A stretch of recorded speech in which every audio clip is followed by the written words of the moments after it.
Welcome back. Richard Lorenzen is the CEO of Fifth Avenue Brands and a millennial entrepreneur. Now, he speaks frequently at the United Nations, also universities, TEDx summits. He's here today to share his perspective on the markets and geopolitics. And Richard, boy, do we have a lot to talk about. Thanks for having me.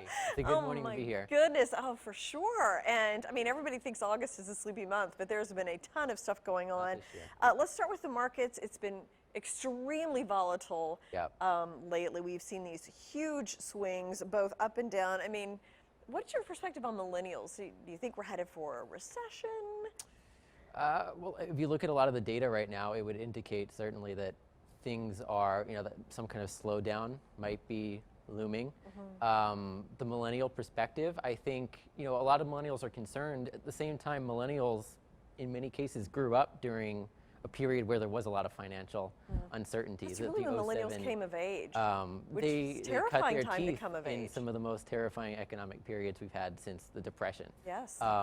So in some ways, it's an environment that's, they know all too well. But at the same time, we're now at a point where a lot of them are building their careers and starting families at a point where we might see another slowdown.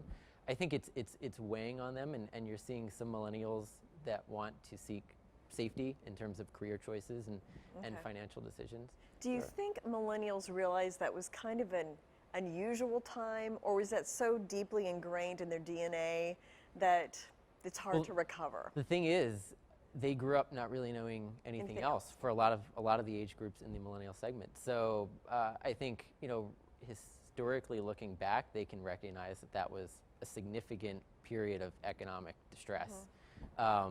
But at the same time, they've never known anything else in terms of their personal experience. So I think that, being that they were conditioned in that environment, it does influence a lot of the decisions that they make now and how they view the economy and economic safety. Well, and I remember reading that millennials were really didn't like a lot of debt because of that, which is a good thing. Which is good. It's an absolute good thing, because I think a lot of previous generations like, yeah, party, everything will be great for a long time. Where millennials like, no, everything's not always great, and we're going to save. So that's good. Well, look at college debt. Right. Is probably the category of debt that's the most troublesome for most millennials and Gen X, is that college debt's never been higher. It's at a massive amount comparative to GDP. And I think a lot of millennials are struggling with the decision of, how am I going to pay this off over the next 20 years of my career? No, it's completely unfair. Or is there a better way to do this? Yeah, I mean, it makes me mad, and I'm not even a millennial, and it makes me mad that happened to them, and that it got to be so out of control. Do you think that's why millennials seem to be more open to socialism? Or am I mistaken there? That would be the perception. Okay. And I think what we're seeing is that the perception of socialism from the perspective of millennials has shifted a lot from previous generations. And that might even be because millennials grew up at a point that was relatively peaceful in terms of foreign affairs. A lot of millennials, Gallup did a study on this recently, equate socialism with things like free programs, free education, free healthcare. And like government control of a lot of things. Not so much the government control. Okay, so this is where they differ. And that's when they realize that also means socialism means government controlling means of production, controlling private business. What we've seen, a lot of data and a lot of studies indicate that millennials kind of take a step back and they're, well, wait a minute, maybe I don't believe in socialism. So there is definitely a sentiment on the rise that is easy to see, whether you look at politics or business, where more millennials are gravitating towards what they think is socialism.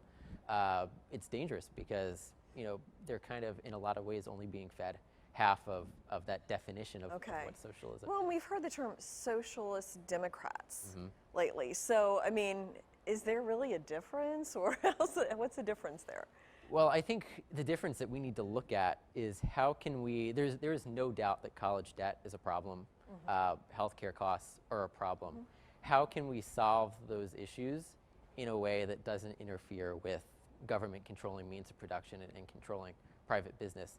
And I think once you start talking about that, that's where a lot more millennials across the board, centrists, moderates, start coming into the fold, saying we do want to find some kind of a solution. We're even seeing a more moderate Republican Party among millennials saying that we do want to solve, these are problems, we want to solve these problems. Thank you so much, Richard. So Thanks for having me. interesting. I hope you come back and Happy to. share your thoughts as Yep, things thanks go for on. having me, So Kate. thank you. And thank you as well for joining us. We'll be right back.